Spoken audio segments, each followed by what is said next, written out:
Welcome on to the next edition of Down. This is the Coach Parry Comrades Marathon Podcast as we head towards Comrades 2025. My name is Brad Nadalt. We've got the coach Lindsey Parry with us once again.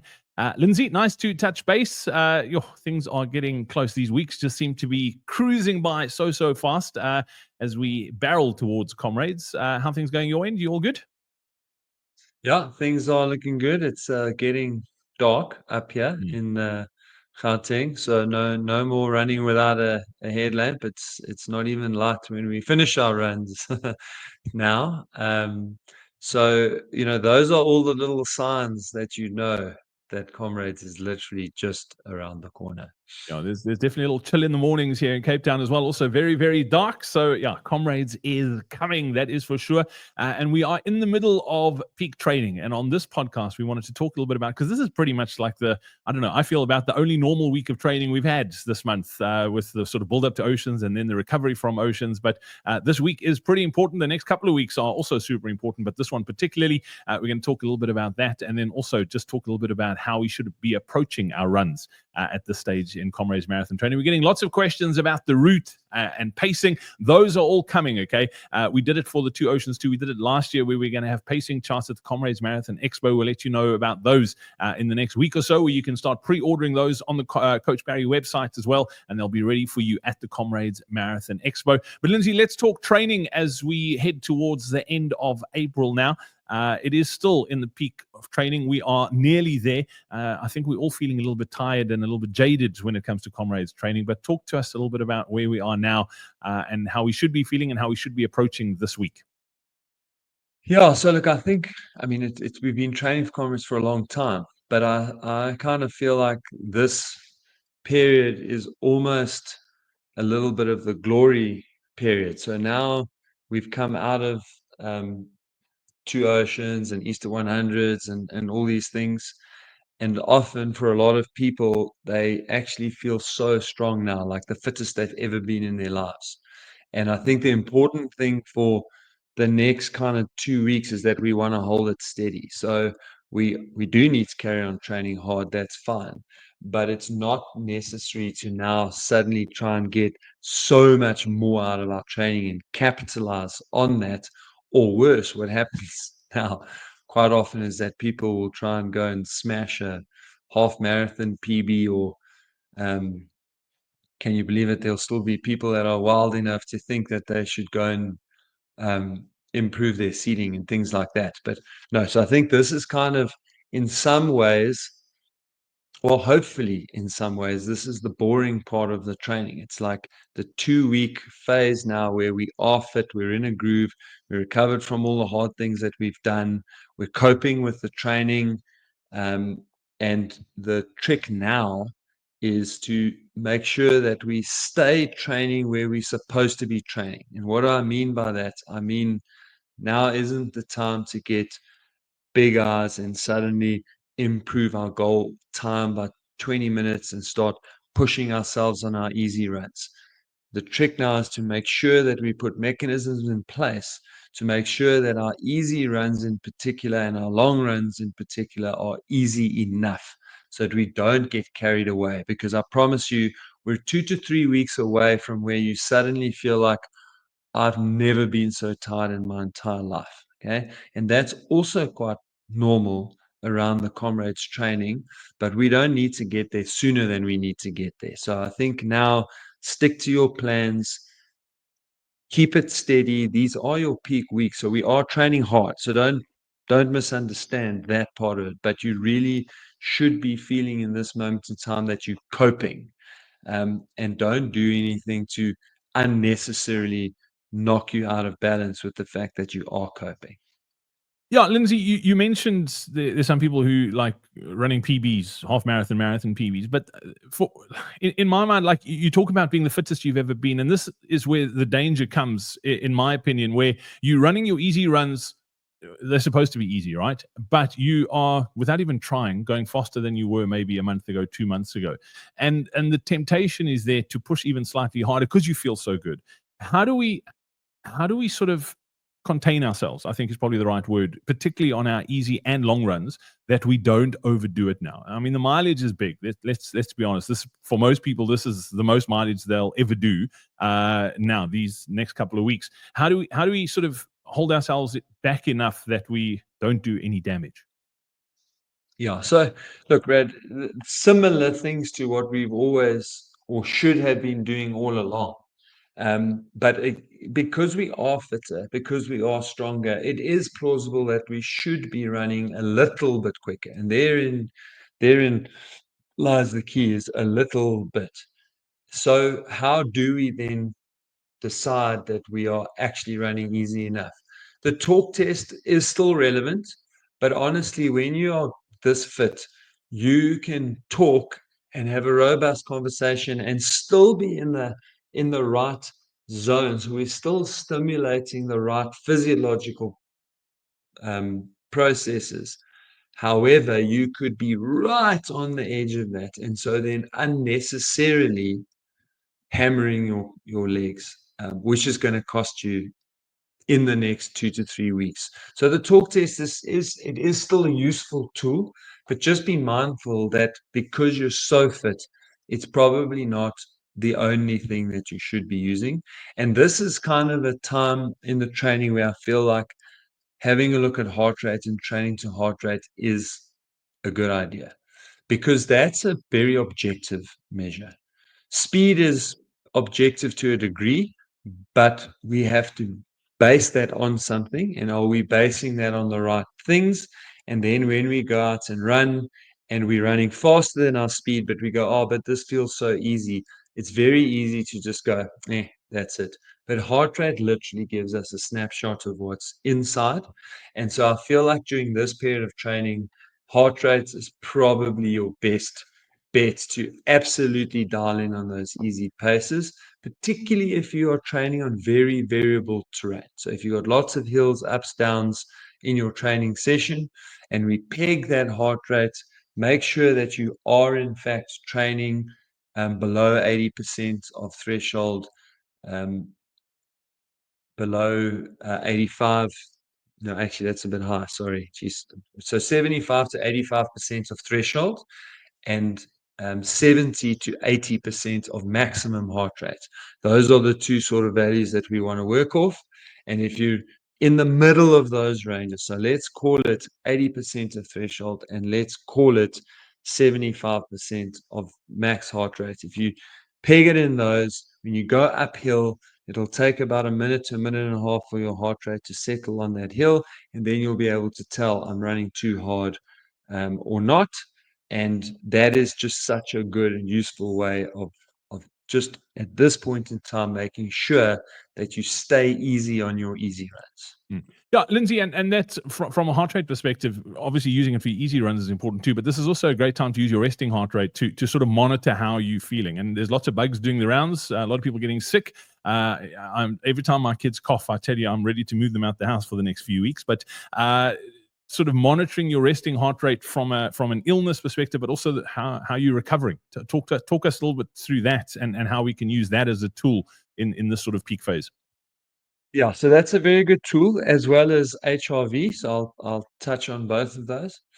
And the important thing with both HRV and resting heart rate is that you've hopefully been tracking these things as you've been going along, because it's only really useful if we kind of know what's normal for you. And really what we're looking at is a shift of 5 to 8% tells us that we're starting to get into a point where there's maybe not quite enough recovery or potentially an illness on the way. And so we want to modify the training for the next 3 to 4 days, make it easier, leave out hard runs, not do too long a run. And then when we get to 10% plus, when you're resting heart rate, so to make it simple, if you have a resting heart rate of 60, if your heart rate goes up to, 3 to 6 beats, that's kind of in that 3 to 8% range. You're probably all right. You need to modify slightly. But if you wake up and it's like 66, so you've gone up like over 10%, then we go, well, hang on. there's a potential issue here. I probably need a rest day just to see how my body is coping. But really, the short version here is if your resting heart rate is going up, that's a warning sign that you're not recovering properly, that you're potentially getting sick, and that you need to do something about that. HRV is the other way around. Okay. Um, and it's because they're measuring slightly different things. But the usefulness of HRV is that the biggest issue that we probably going to have is going into overtraining or getting sick. And that means that we'll start to have some cortisol stress. And as soon as we have cortisol stress, then there is an impact that happens between the balance of our two nervous systems, our autonomic and sympathetic nervous systems. And when those are in balance, there is a lot of interplay between the two. Okay. And so we have a high HRV because HRV really is measuring the change in impulses for our neural signals for our heartbeat. Okay, so that's all very technical, but when those changes are rapid, that means there's a really nice interplay between our nervous systems, and it tells us we're in a good place, we're in balance. As soon as we go into a stressful situation, we have dominance. And then, because your body is trying to fix itself, the autonomic and sympathetic nervous system start fighting each other for control. Okay? Because we want to get back into balance. But if one is high, we need a response from the other so then it slows down. And that's what happens when we have dominance of one, is that they move around this point much slower. And so your HRV comes down. But as with heart rate, HRV, both of these things need to be tracked over time so that we've got a fairly good idea of what is good for us and then what is not so good and what is bad. But tracking those, especially now, will give you a really good idea of whether you're running into problems or not. Yeah, and Lindsey, I think it's also important. We talk about it in the taper, like if in doubt, leave it out. But now it's also important, like one training session is not going to make or break your comrades. Like if you are feeling knackered, or if you do, like you pick up changes in your HRV or your resting heart rate, that is indicating that you should possibly take a day off. Losing that one training run's not going to make a difference in the greater scheme of things. No, and I mean, the saying that I always like to say is that you can't injure yourself in the session that you don't do. Okay, so if we take it to its extreme and you give that advice to the wrong person, they could wake up every day from now to Comrades and go, if in doubt, leave it out. And that's really not what we're talking about. And for most people, we're just so scared of Comrades that we would never do that. But to your point, it's like if you wake up and everything is screaming at you and telling you that you need recovery, if you're sore, if you're tired, if your HRV is down and your resting heart rate is up, these are all things that are telling you get back in bed. And you're going to do way more harm than good by ignoring all of that and going, it's normal to be tired. Nobody achieved anything that was easy to do. If you start using all those kind of mantras just to get yourself through a run that, quite frankly, you could do tomorrow when everything comes back to normal, then no, you are absolutely right. That one missed session every 2, 3, 4 weeks, that is not going to have a negative impact on your training. Yeah, and if you do get back into bed and you oversleep for work, just tell your boss Lindsey says it's okay. I'm sure he'll understand. Maybe they won't understand, but Lindsey, let's talk a little bit about sort of injury. I know we bang on it a lot. What is the stat? We haven't actually said the stat for the last few weeks, and I think it's important to say it. But there are people with some niggles that they're training through. What's the injury thing we need to know? If you're over 50 and want to recover from sessions faster, run pain and injury free, and improve your endurance, then be sure to join Lindsey and I for our upcoming Faster Beyond 50 Masterclass. In it, we'll show you how we helped a 70-year-old run a 47-minute, 18-second 10K, and how you can take those exact same principles and apply them in your training. Simply scan the QR code that's on screen right now, or click on the link in the description below to save your seat in the training now. We look forward to seeing you there. 68% of the people who do not finish Comrades. So we're talking about the people who don't finish Comrades. Yeah, 68% of them start Comrades with an injury. Okay, so if there's 1,000 people who don't finish Comrades, 680 of those start with an injury. And actually, the real number of people that won't finish Comrades, I can work out the exact number quickly. I was going to say, don't do public maths. We don't do public maths here on Coach Perry. No, especially not when I'm trying to do it quickly, although now it feels like it's taking way too long. So 2,400 people, okay? 2,400 people are probably not going to finish Comrades this year. And of those, no, it's rather, sorry, let me change that, make it easier. If you're listening to the audio podcast, Lindsey has his calculator out. He's not doing this in his mind slowly. So this is that means just about 1,000, or just over 1,400 of those Starting with an injury. are going to start with an injury. Yeah. So don't be one of the 1,400 people. I think that's really what Brad's trying to say. Is it's not necessary to be one of those 1,400 people. Listen to your body, get the injury fixed now, and you won't be one of those 1,400 people. Yeah, for a lot of injuries, Lindsey, it's better to take 2 weeks off now and get that thing sorted than trying to train through, and then it turns into something even more serious. And then 3 weeks before race day, you're panicking because you're still so sore and you don't know what to do. So it is critical now that if you do have a niggle or an injury, get it sorted. And Brad, there's just about, I mean, there's so few injuries that you cannot do something. So, as in, and by something, I'm not meaning running, just in case everyone out there thought I was giving you permission. No, but cycling, stationary cycling, doing non-impact things like elliptical, swimming, these are all things that can contribute to keeping you fit for Comrades, but allow you to heal properly so that you can run Comrades without an injury. Yeah, Lindsey, I'm going to, we said it in jest earlier on in this podcast, but obviously we're feeling strong and we're feeling fit. There are a couple of opportunities for marathons. I know when I lived up in Gauteng, I always used to run the Wally Hayward, which was on the 1st of May. I think it is the 1st of May again this year. But there are going to be people who are chasing better seedings. And obviously with the two-wave system, things have changed slightly because it's going to be very similar to the way the Two Oceans started with the way they put people into the seeding batches within those two waves. So we're still not 100% sure where we're going to be depending on our marathon time. By all accounts, if you go under 4 hours, you're going to be in wave 2. If you go slower than 4 hours, you're going to be in wave you're going to go in wave 1. If you're under 4 hours, you're going to be in wave 2 if you are slower than 4 hours. What are your I know the answer to this, but I'm asking for everyone else. Should we be trying to get a better seeding this time in Comrades training?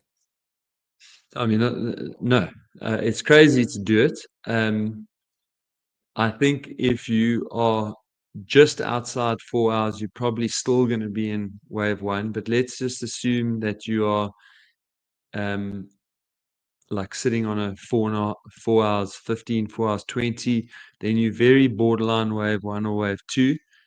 If you had asked me where I'd want to start, it would be in wave 2. So I definitely don't want to try and improve my seeding. And you know, in the past, the whole driver, the fear behind why would I try and run a hard marathon literally 5 weeks from race day, it's because the fear of losing 12 to 14 minutes by being in H batch. And now, quite frankly, that's going to be 5 minutes, you know. So that is the whole reason of the two-wave start. It's to really reduce how much time you lose to get over that start line.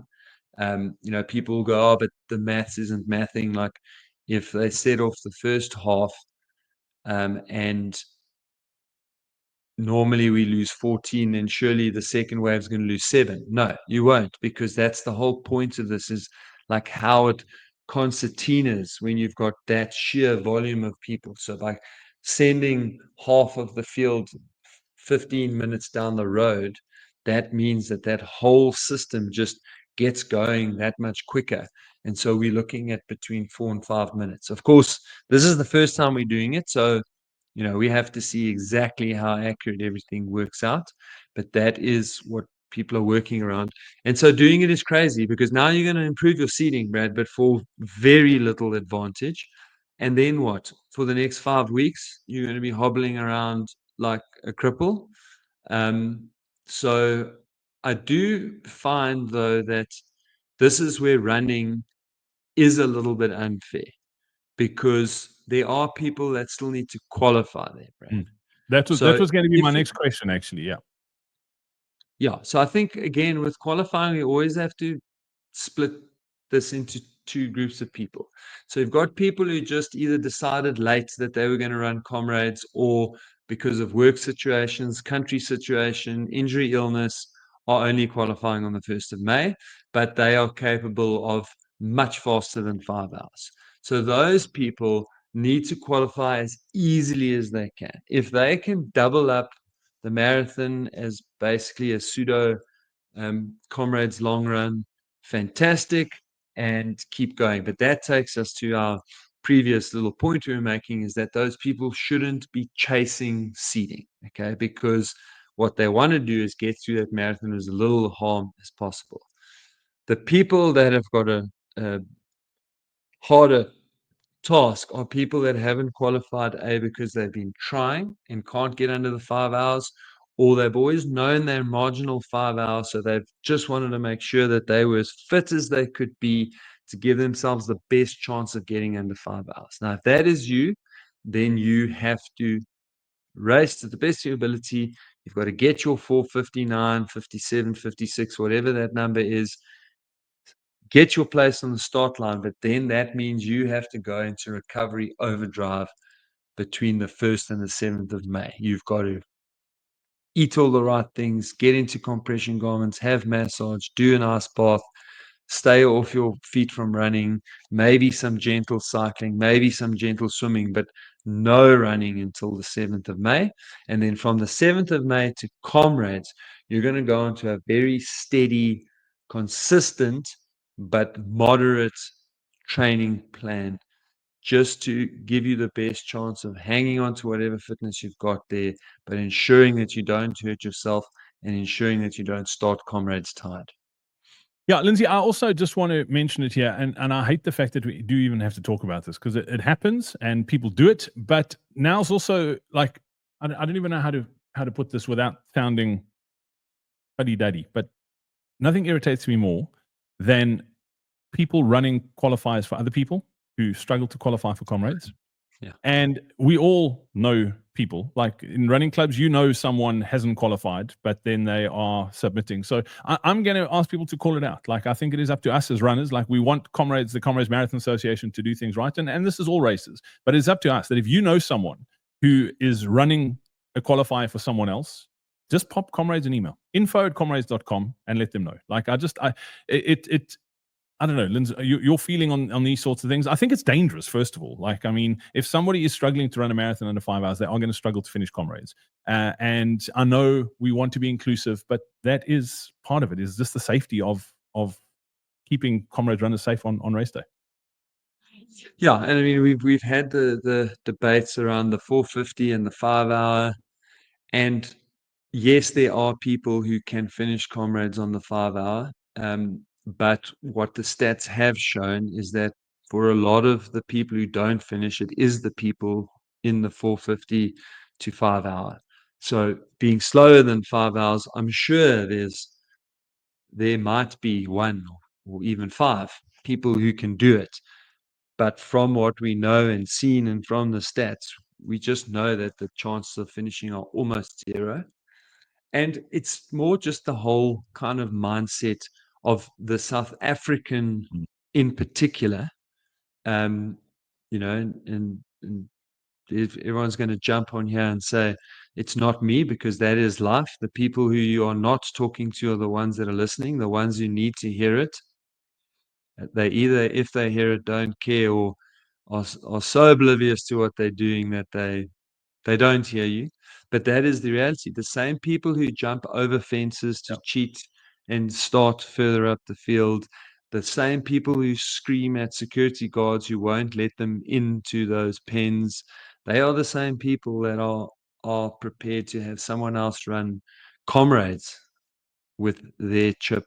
They're the same people that will have this qualifying cheating. So, yeah, I agree. If I see it, there's absolutely no question that I would out that person to Comrades. I'm also, again, we all have our things that we feel are important. And one of mine is that I really don't feel like that's necessary to out those people on social media and make their life miserable, but I absolutely will report them to Comrades and get Comrades do something about it. I think that there's the absolute correct channel is through your own club. So if it's someone in your club that you know, or in another club, I think you report that to the chairman or club captain in the club, and then they will take that to Comrades, and Comrades will very definitely deal with that.